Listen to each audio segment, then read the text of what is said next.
আসসালামু আলাইকুম রহমতুল্লাহ। প্রিয় ভিউয়ার, শায়েখ আহমদুল্লাহ সাহেব, এই মানুষটাকে যতই দেখি ততই ভালো লাগে, ভালোবাসা দ্বিগুণ বেড়ে যায়।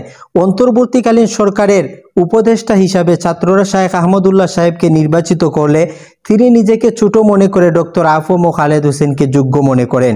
একটাবার কি ভাবা যায়, যেই দেশে মাত্র 1 ঘন্টার জন্য মানুষ ক্ষমতা পেলে ছাড়তে চায় না, সেই দেশে এত বড় একটি ক্ষমতা পেয়ে অন্যকে দিয়ে দিলেন। প্রিয় ভিউয়ার, শুধু তাই না, পাশাপাশি আসুন্নাহ ফাউন্ডেশন থেকে লক্ষ টাকা আন্দোলনকারী ছাত্রদেরকে দিয়ে পাশে দাঁড়ালেন। এই পরিস্থিতিতে এমন প্রশংসামূলক কাজ দেখে তার শত্রুও বন্ধুতে পরিণত হবে। শায়েখ আহমদুল্লাহ সাহেবের নাম যখন বললাম, তাহলে কেন বাদ যাবেন ডিজে তাহিরি, যার কাছে আহমদুল্লাহ সাহেবের কোনো দাম নেই, গণায়ও ধরেন না তাকে। তাই ছাত্ররা তার চোখে আঙ্গুল দিয়ে দেখিয়ে দিল আহমদুল্লাহ সাহেব দেশের জন্য কত বড় সম্পদ। ডিজে তাহিরি তো তাকে গুমটা মৌলবী, ধোঁকাবাজ, জাহেল, আসুন্নাহ ফাউন্ডেশনের টাকা আত্মসাৎকারী বলে মিথ্যা তুহমত দিয়েছিলেন।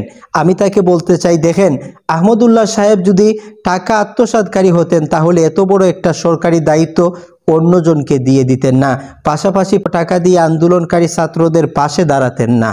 আপনি তো আন্দোলনকারী ছাত্রদের পক্ষে 2-1টা পোস্ট করেই ক্লান্ত হয়ে গেছেন, আর বড় গলায় হুঙ্কার দিতেছেন কেউ যদি মাজার ভাঙ্গে তাহলে তার বিরুদ্ধে বড় অ্যাকশন নেওয়া হবে।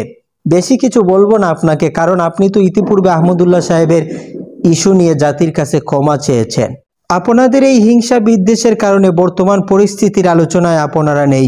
ওয়াজের ময়দানে উঠে একজন আরেকজনের পিছনে কুসাকুসি করেন, এই জন্যই আহমদুল্লাহ সাহেবের মতো সম্মান অর্জন করতে পারেন না। আপনাদের উদ্দেশ্যে আমি একটি কথা বলতে চাই, আসুন আমাদের এই স্বাধীন বাংলাদেশে আমরা সবাই এক হয়ে সবার মনের মতো করে দেশকে গড়ে তুলি। দেখবেন সম্মান আর ক্ষমতা আমাদের পিছু ছাড়বে না। পরিশেষে অন্তর্বর্তীকালীন সরকার ডাক্তার মোহাম্মদ ইউনূস এবং তার উপদেষ্টাদের দ্বারা যেন দেশে পরিপূর্ণ শান্তি আসে, এই আশাবাদ ব্যক্ত করে আজকের মতো ভিডিওটা এখানেই শেষ করছি। ইনশাল্লাহ দেখা হবে অন্য কোনো নতুন ভিডিওতে। সেই পর্যন্ত ভালো থাকবেন, সুস্থ থাকবেন। আসসালামু আলাইকুম রহমতুল্লাহ।